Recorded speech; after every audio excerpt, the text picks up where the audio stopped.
Guys, ഇന്ന് night നല്ല രീതിക്ക് വിശന്നുകൊണ്ട് തന്നെ ഞാൻ പ്രൊഡക്റ്റീവായിട്ടുള്ള ഹെൽത്തി ഡയറ്റ് ഉണ്ടാക്കാമെന്ന് വിചാരിച്ചു. ഹെൽത്തി ഡയറ്റ് എന്ന് പറയുമ്പോൾ ഞാൻ ഇന്ന് ഓട്സാണ് ഉണ്ടാക്കുന്നത്. ഇതിനാവശ്യമുള്ളത് മിൽക്ക് പൗഡർ ഇല്ലെങ്കിൽ മിൽക്ക്, പിന്നെ ഓട്സും. ഹോസ്റ്റൽ ലൈഫിലുള്ളവർക്ക് മിൽക്ക് പൗഡർ ആയിരിക്കും കുറച്ചും കൂടി ബെറ്റർ. എപ്പോഴും ഇങ്ങനെ മിൽക്ക് സ്റ്റോർ ചെയ്യാനുള്ള വഴി നമുക്കില്ലല്ലോ, അതുകൊണ്ടാണ്. പിന്നെ ഒരു ഗ്ലാസ്സിൽ ഒരു 3/4 ലിറ്റർ വെള്ളം എടുക്കുക. പിന്നെ മിൽക്ക് പൗഡറോട് നല്ല രീതിയിൽ ആഡ് ചെയ്തിട്ട് മിക്സ് ചെയ്യുക. പിന്നെ ഈ മിൽക്ക് പൗഡർ ആണെങ്കിൽ നല്ല രീതിക്ക് കുറച്ച് ബോയിൽ ചെയ്ത് വരാൻ വേണ്ടി നിങ്ങൾ വെയിറ്റ് ചെയ്യുക. ഇതാണ് ഞാൻ പറഞ്ഞ മ്യൂസ്ലി ഫ്രൂട്ട് നട്ട് സീഡ്സ്. കണ്ടോ, ഇതിലുണ്ട് എത്രമാത്രം ഇൻഗ്രീഡിയൻസ് ഉണ്ടെന്ന്. Pumpkin seeds, dry nuts, cashew, oats, അങ്ങനെ കുറേ ഐറ്റംസ് ഉണ്ട്. പിന്നെ എനിക്ക് പേരറിയാത്ത കുറേ ഐറ്റംസ് ഉണ്ട്. നിങ്ങൾക്ക് ഈ വീഡിയോ പോസ്റ്റ് ചെയ്യുമ്പോൾ മനസ്സിലാവും ആ പാക്കറ്റിൽ എന്തൊക്കെ ഐറ്റംസ് ഉണ്ടെന്ന്.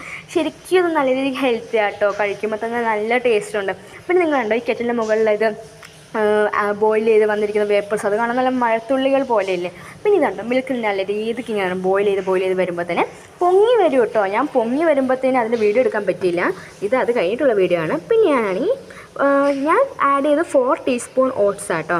അത് കഴിഞ്ഞിട്ട് ആ ഓട്സും ഒരു 2 മിനിറ്റ്സ് ഒന്ന് നല്ല രീതിക്ക് ഒന്ന് ബോയിൽ ചെയ്യുക. നല്ല രീതിക്കല്ല, 2 മിനിറ്റ്സ് ഒന്ന് ബോയിൽ ചെയ്യാം. അതാകുമ്പോൾ കുറച്ചും കൂടി വെന്ത് കിട്ടുമല്ലോ. പിന്നെ ഷുഗർ നിങ്ങൾക്ക് തികഞ്ഞില്ലെങ്കിൽ നിങ്ങൾ കുറച്ച് ഷുഗർ ആഡ് ചെയ്ത് നല്ല രീതിക്ക് മിക്സ് ചെയ്തിട്ട് കഴിക്കുക കേട്ടോ.